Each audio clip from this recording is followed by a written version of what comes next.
Assalamualaikum warahmatullahi wabarakatuh. Waalaikumsalam warahmatullahi wabarakatuh. Mari kita bersama-sama bersyukur kepada Allah SWT, Tuhan yang Maha Esa, yang mana atas nikmatnya, karunia-Nya yang begitu banyak, hingga hari ini kita masih bisa bertemu malam ini. Salam dan salam semoga senantiasa terlimpahkan kepada Nabi Muhammad SAW serta keluarga, sahabat juga para pengikutnya. Semoga kita juga termasuk di dalam orang-orang yang mendapatkan syafaatnya nanti di yang akhir. Yang kami hormati Bapak Profesor Dr. Bambang Wijanarko, Sarjana Sains, Magister Sains, selaku dosen penguji. Yang kami hormati Bapak Dr. Teknologi Insinyur Raden Finansius Hadikinardi, Master of Science, selaku dosen penguji. Yang kami hormati Bapak Dr. Insinyur Arman Hakim Nasution, Master of Engineering, selaku dosen pembimbing. Juga yang kami hormati Bapak Dr. Insinyur Tatang Ahmad Taufik, Master of Science, Senior Profesional Utama, selaku dosen pembimbing. Izinkan kami akan mempresentasikan proposal tesis kami yang berjudul Pengaruh Transformasi Digital Terhadap Peningkatan Kinerja Perusahaan. Sebelumnya, izin memperkenalkan diri. Nama saya Muhammad Suito, saya lahir di Malang 53 tahun yang lalu. Saya menikah dengan dikaruniai 2 orang anak. Saat ini saya bekerja di PT Putra Praksabadi. Pak Sebagai Bambang, Pak Suwito langsung aja Pak, ini enggak usah baik, ini Pak baik. ya. Baik, terima kasih Pak. Ini agenda kami. Nah, izinkan kami menyampaikan pendahuluan. Jadi penelitian ini kami lakukan di PT Putra Praksabadi. PT Putra Praksabadi ini atau PPA ini merupakan salah satu 3 besar kontraktor utama di Indonesia, di mana dalam kegiatan operasionalnya telah mengadopsi teknologi digital. Jadi masalah dari perusahaan yang pertama adalah investasi cukup besar telah dialokasikan untuk inisiatif teknologi, namun dampaknya belum terlihat, belum bisa dirasakan. Kemudian belum ada mekanisme pengukuran untuk adopsi teknologi digital tersebut. Yang ketiga, belum ada bukti empiris yang menunjukkan hubungan antara penggunaan teknologi digital dan peningkatan kinerja. Bahkan terjadi fenomena penurunan kinerja yang bisa kita lihat dari indikasi penurunan produktivitas dari alat muat yang diiringi juga dari penurunan kinerja finansial, di mana perolehan laba terlihat trennya semakin turun. Ya. Jadi urgensi penelitian ini yang pertama adalah kebutuhan untuk menilai atau mengukur efektivitas dari implementasi teknologi tersebut. Kemudian yang kedua adalah identifikasi terkait dampak dari transformasi digital terhadap pendidikan kerja. Yang ketiga, dibutuhkannya rekomendasi praktis ya, untuk optimalisasi adopsi dan implementasi transformasi digital agar bisa mendukung peningkatan kinerja. Sehingga timbul pertanyaan dalam penelitian ini adalah bagaimana mengoptimalkan implementasi transformasi digital agar bisa mendukung peningkatan kinerja perusahaan.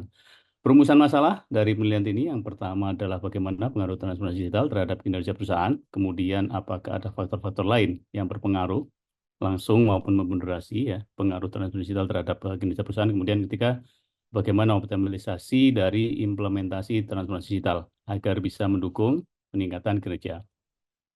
Tujuan dari penelitian ini yang pertama adalah menganalisis pengaruh transformasi digital terhadap kinerja perusahaan, kemudian yang kedua adalah menganalisis faktor-faktor lain yang berpengaruh langsung maupun memoderasi pengaruh transformasi digital terhadap kinerja perusahaan, kemudian merumuskan rekomendasi untuk optimalisasi implementasi transformasi digital agar mendukung peningkatan kinerja perusahaan. Dari penelitian ini diharapkan mendapatkan manfaat. Yang pertama adalah rekomendasi praktis dalam implementasi transformasi digital.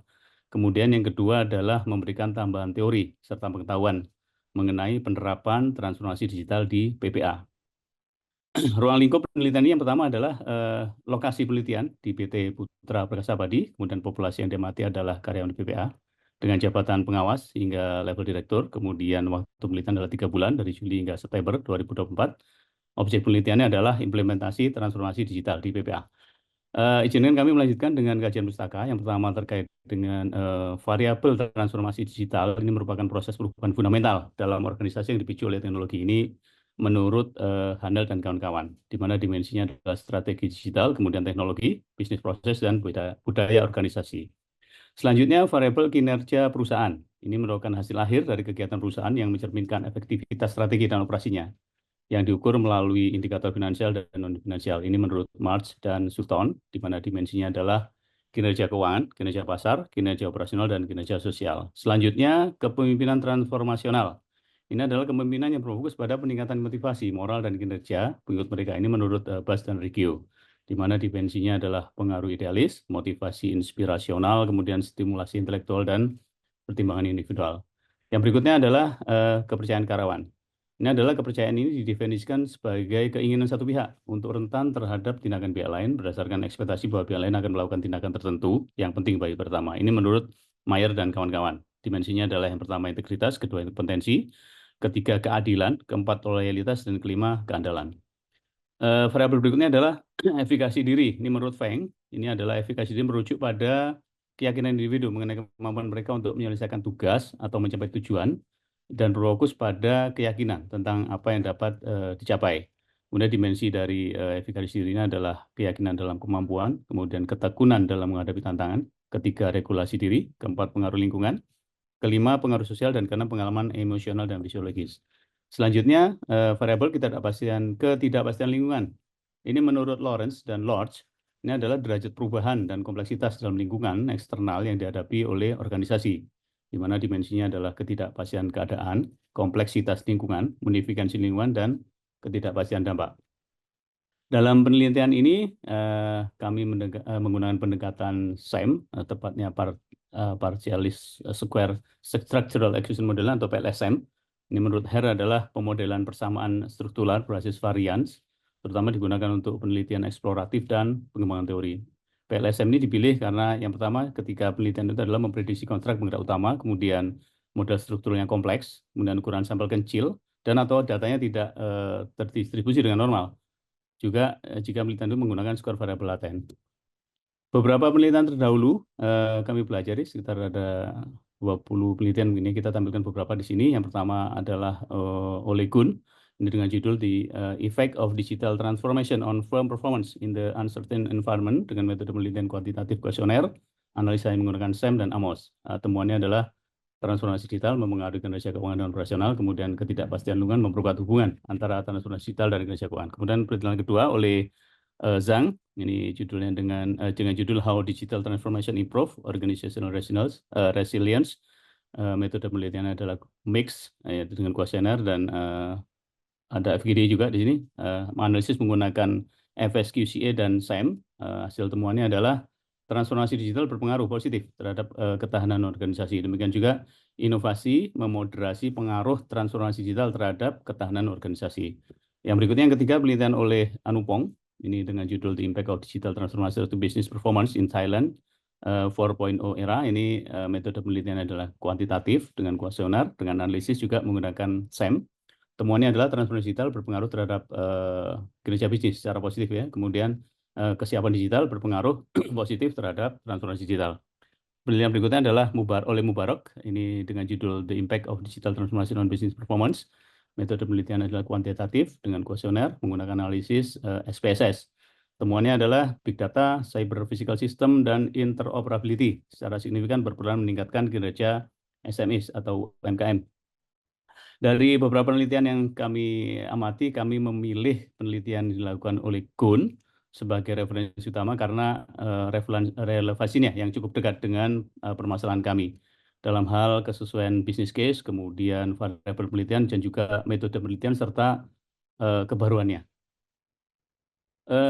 Dari rentang waktu 2015 sampai dengan 2024, kami mencoba mengambil data penelitian dari Google Scholar pengindeksnya, kemudian kami visualisasikan dengan software Force Viewer. Kami dapati 155 penelitian dengan judul yang sangat dekat, yaitu dampak transformasi digital terhadap kinerja. Nah, penelitian terkait dengan dampak transformasi digital terhadap kinerja perusahaan ini di urutan kelima secara jumlah ya. Namun kami menilai bahwa ini bobot atau mencakupannya lebih luas karena kinerja perusahaan itu juga menyangkut produktivitas di poin 2, kemudian menyangkut juga kinerja keuangan, juga tentunya akan mendukung keberlanjutan. Sehingga kami ambil judulnya kemudian juga ada hubungannya dengan penelitian yang sedang kami lakukan. Nah, langkah penelitian kami terdiri dari 12 langkah, mulai dari penyusunan model konseptual, kemudian sampai diakhiri dengan kesimpulan dan saran, di mana menurut kami yang paling penting berdampak nanti adalah terkait dengan analisis implikasi manajerialnya di langkah 11. Seperti kita lihat, bisa kita lihat dalam diagram alir di sebelah kanan. Saya lanjutkan, kemudian model konseptual yang kami usulkan, ini terdiri dari 4 ataupun 5 variabel laten yang independen, yaitu kepemimpinan transaksional, kemudian kepercayaan karyawan dan efikasi diri, kemudian digital transformation dan ketidakpastian lingkungan, di mana kepemimpinan transformasional, kepercayaan karyawan, dan efikasi diri ini merupakan antecedent atau pendahulu dari transformasi digital.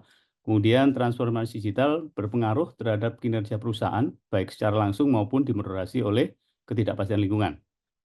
Model pengukuran yang kami sampaikan bahwa kepemimpinan transnasional dalam hal ini terdiri dari variabel indikator sejumlah 4, kemudian kepercayaan karyawan terdiri dari 5 variabel indikator, kemudian efikasi diri terdiri dari 6 variabel indikator, kemudian transformasi digital terdiri dari 4 variabel indikator, kinerja perusahaan, ketidakpastian lingkungan ini terdiri dari 4 variabel indikator, dan selanjutnya kinerja perusahaan ini terdiri dari 4 variabel indikator. Hipotesis yang kami kembangkan, yang pertama adalah kepemimpinan transformasional berpengaruh terhadap transformasi digital, kemudian hipotesis kedua adalah kepercayaan karyawan berpengaruh terhadap transformasi digital, kemudian hipotesis ketiga adalah efikasi diri berpengaruh terhadap transformasi digital, hipotesis keempat transformasi digital berpengaruh terhadap kinerja perusahaan, dan hipotesis kelima adalah ketidakpastian lingkungan memoderasi pengaruh transformasi digital terhadap kinerja perusahaan. Perencanaan survei kami dengan kuesioner terkait dengan transformasi digital, kepemimpinan transformasional, kepercayaan karyawan, efikasi diri, ketidakpastian lingkungan, dan kinerja perusahaan. Populasi yang kami amati adalah 2.081 orang karyawan PPA dengan jabatan pengawas hingga direktur, kemudian jumlah sampel kami ambil 100. Ini merupakan 2 kali lipat dari sampel minimum yang diperlukan, yaitu 5 kali jumlah anak panah yang menghubungkan konstruk. Ya, sehingga 5 kali 11, 50. Untuk kehati-hatian kami mengambil 2 kalinya sehingga 100 sampel yang kami ambil. Responden yang kami pilih adalah 2 orang direktur, kemudian 8 orang manajer, 20 kepala bagian, dan 70 pengawas. Ini merupakan proportional sampling. Kami telah melakukan uji coba kuesioner terhadap 20 orang karyawan yang mewakili masing-masing jabatan dengan hasil bahwa rata-rata responden menyatakan pengisian kuesioner cukup mudah, kemudian waktu pengisian rata-rata 10 menit, kemudian estimasi waktu yang diperlukan nantinya untuk kegiatan survei secara keseluruhan diperlukan 3 hari. Berikut adalah jadwal penelitian kami selama 3 bulan, dimulai dari seminar proposal tesis hari ini mungkin sampai dengan nanti di bulan ketiga. Kita harapkan kami optimis akan selesai saat kami menyelesaikan paper untuk publikasi dan administrasi program itu di akhir September ataupun di awal Oktober 2024. Demikian penyampaian proposal tesis kami. Mohon maaf bila ada kekurangan. Mohon masukan, arahan, bimbingan, juga koreksi-koreksi dari Bapak-Bapak penguji, juga dari Bapak pembimbing. Terima kasih kami sampaikan, kami akhiri. Assalamualaikum warahmatullahi wabarakatuh.